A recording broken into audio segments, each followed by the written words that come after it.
Today we're just going to provide a real brief update relative to the homicide that occurred on Good Friday involving 2 victims at the car lot on East 185th Street.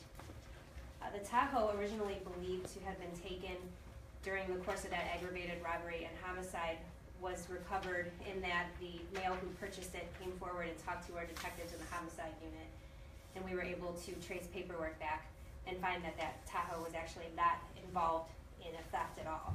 The BMW was recovered last night on West 48th Street. It was unoccupied, and there was a male associated with that scene that was arrested, but he has not been associated with the homicide at all. There was a bag of car keys found today at Humphrey Park. At this point, it's undetermined whether or not any of those keys are related to any of the cars on the lot. So we haven't quite connected that yet. And we have verified 1 additional vehicle to be missing, which is a 2006 blue Mercedes SL.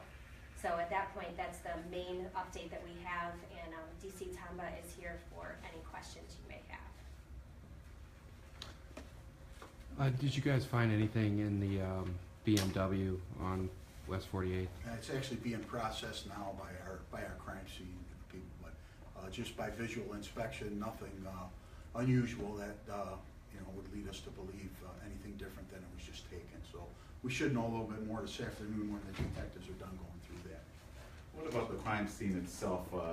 Indication of a struggle?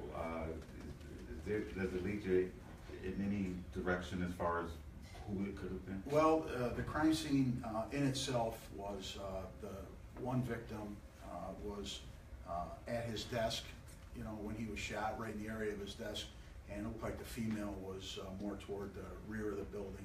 Looked like she may have been trying to get out the back door when she was shot. So as far as a struggle, doesn't seem like a struggle, but obviously they were, to me, I think they were surprised, caught off guard by what was taking place. I'm sure you've heard the councilman's criticisms Yes. that Cleveland police didn't take this seriously enough, didn't look into it enough because of the manhunt for Steve Stevens. I mean, what would you say to those allegations? Well, I mean, I would say that we do take it very, very serious. We've been to the crime scene 3 times. I personally had conversations with Councilman Polensek, but while we were in the process of looking for Steve Stevens, to assure him that we were working on the case. That actually that case turned into a fugitive apprehension after about 6 or 8 hours. So we did have all the resources on it. But you know what? I grew up in that neighborhood. The councilman's very, very passionate about the neighborhood, and it was it's a very, very heinous crime. But the Division of Police was on it. We're on it, and we continue to investigate it. So, and like I said, we've been updating the councilman, trying to give him and the community a little more level of comfort. Any surveillance video? I believe that the surveillance for the place was cut, I imagine. Yeah, the surveillance cameras were taken. Our officers and detectives did do canvases in the neighborhood to see if there was any more surveillance for maybe surrounding businesses or buildings, but they haven't come up with anything positive yet. Have this dealership had any issues in the past with robberies or break-ins or anything like that? You know what, there's been a couple of break-ins at the place, but as far as that being connected to anything, that was strictly nothing more than people getting on the lot and maybe trying to steal a car. But we interviewed the victim's father and the victim's son, and they were very forthcoming about their parents and what they were doing. They were hard-working business people, really just trying to eke out a living down there when this took place. So nothing is really pointing us in any specific direction right now. Looks like it was it was a robbery, and for whatever reason they were shot. We don't know yet. So. We had heard that the victim's dog may have been able to bite someone. There might be a chance of getting DNA from that. Can you comment on that? Well, we did request that the medical examiner's office take the dog and perform the swabbing on the mouth of the dog. A very, very unusual request from our homicide unit, but one that you know, that's a possibility. So any type of potential evidence is something we have to really take a look at. So, but we have been back to the scene on 3 different occasions, you know, processing it. So we're hoping that you know, we can get something forensically. There is a reward out there. There is this case is being, you know, highlighted by a vigil this evening and by the councilman. So, but if anybody, you know, has seen or has any type of information, no matter how insignificant, you know, we ask that they contact us, and you know, we'd you know, keep it confidential.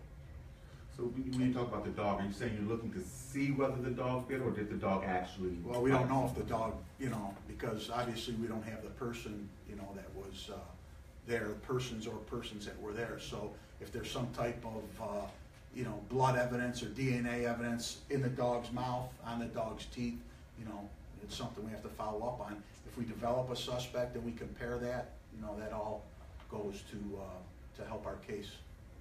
Councilman mentioned that those independent car dealerships should be concerned, and he even indicated that there may be a string of these types of attacks. What's your take on that? So I'll we, let Jen answer that. we reached out to the districts individually today to find out if there was any additional, you know, people being attacked at car lots or anything like that.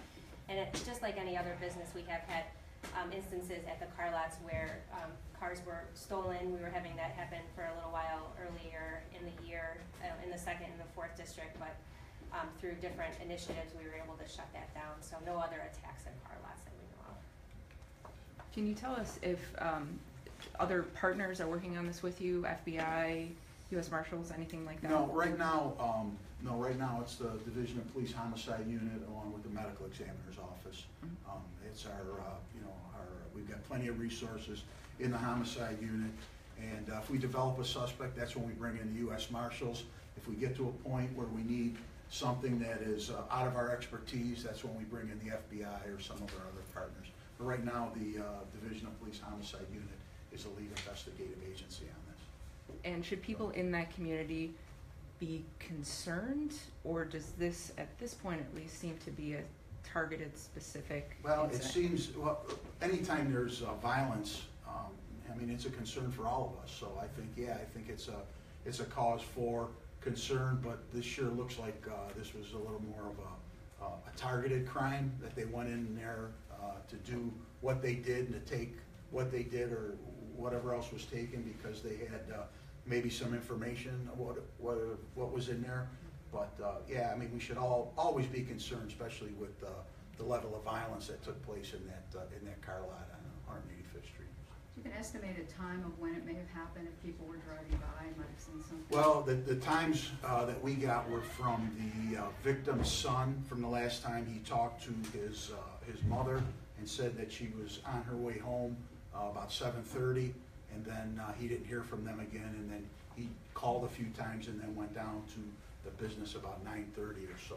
So within that 2-hour time frame, we'd say between 7:30, 9:30, 10 o'clock on Good Friday. So we'll, you know, if we get any more updates or any results from this vehicle, we'll definitely let you know. But once again, like I said before, there is a reward. We ask for the public's help in this. This is two innocent victims, longtime business owners with a history in that neighborhood. So it's like I said, it's obviously a concern for us, but we're going to work diligently to resolve this case. And just to clarify, the BMW, we don't know for sure if it was stolen.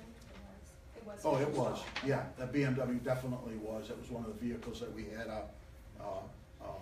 be on the lookout for, and members of the 2nd District Uniform Patrol spotted it yesterday. Same with the Mercedes, definitely stolen or Yeah. stolen? Yes, yeah, definitely stolen. And that's So, one point of interest too on the car, just when we asked for the public's help in reconciling these types of crimes, we don't know if the BMW was being driven just by the person who stole it off the lot, or if it could have been, you know, traded off or sold or exchanged at some point. So if you have information and you know someone who was driving that car and they're not known to be driving that car, if you give our officers a call at the homicide unit, and you can also report anonymously, so your name doesn't actually have to be attached to the investigation. 2 cars stolen, are we assuming 2 suspects? We're assuming multiple. yeah. Okay. Yep. Can I ask you real quick if there was, someone had reached out to me saying that this couple wasn't married even though they had the same last name, or were they married? I wanna make Let's sure. have that conversation.